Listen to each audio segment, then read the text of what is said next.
Hi, welcome to another vividaquariums.com video. I'm Dave, and today I'm going to talk to you about how to get your neglected aquarium back on track and looking its best. We've all been there, including myself. Life happens sometimes, things happen, you go away on vacation, the tank just goes on a downturn, and you haven't had time to deal with it, and now you're paying the price. So this video I want to give you some tips on how we can turn things around and get the aquarium looking its best again. First thing is, well, how bad is it? How bad did it get? Usually when a tank gets neglected, you could have some coral dying, you could have algae blooms a lot of times, rocks covered in algae, you could have outbreaks of aptasia covering the rocks, a lot of extra detritus in the tank and in the sump. The glass will probably be dirty, filter socks are dirty, your filter media hasn't been changed, and your water chemistry is all out of whack because you haven't been doing your water changes or dosing the aquarium. So now we've got to start turning things around. The first thing to do usually is a lot of manual cleaning. If you have an algae outbreak, you're going to want to make sure to scrub the rocks off manually. Use a good brush to help clean whatever algae you can get off manually out of the tank. You want to stir the sand bed. Now if you have fish in the aquarium, you'll have to do that in small sections. Don't stir the whole tank at once if you haven't stirred in a long time. And you want to take a turkey baster and blow jets of water all around behind the rocks. Get the water as cloudy and as dirty as possible, and then get ready to do a large water change, usually 30 to 40%. And use the water that you're adding back, make sure it's a similar temperature and chemistry to the water in the aquarium.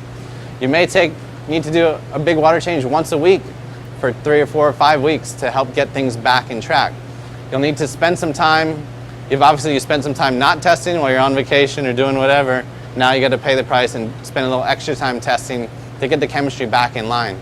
Get those nitrates down, get your phosphate down, make sure to switch out your phosphate media, change your filter socks. You may want to try running some carbon to help clear the water up, clean things up a little bit. Go through your sump. If it's filthy and dirty, you want to try vacuuming that out, sucking the detritus and waste out of the sump.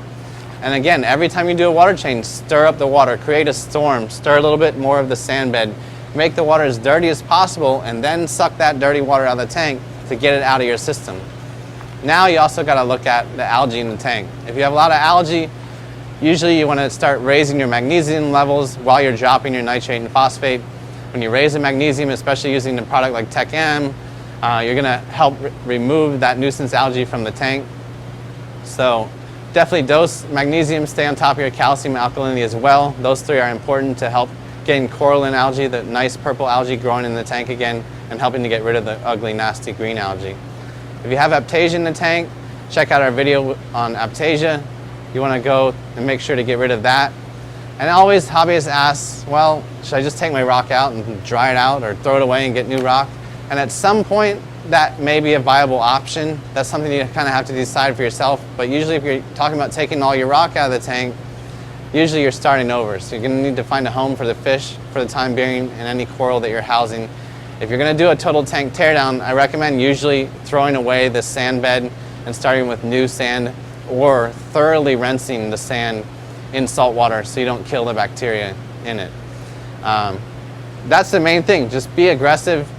You got to do lots of water changes, get the levels all back in line, get rid of any aptasia and nasty algae. Make sure you go through your equipment and everything is working properly. Make sure your bulbs aren't old if you don't have LEDs, and get the tank balanced and running well again. You can do it. You can turn around a nasty, ugly aquarium and make it beautiful again. I've seen many customers do it, and I've done it myself a few times. So good luck to you. Thanks.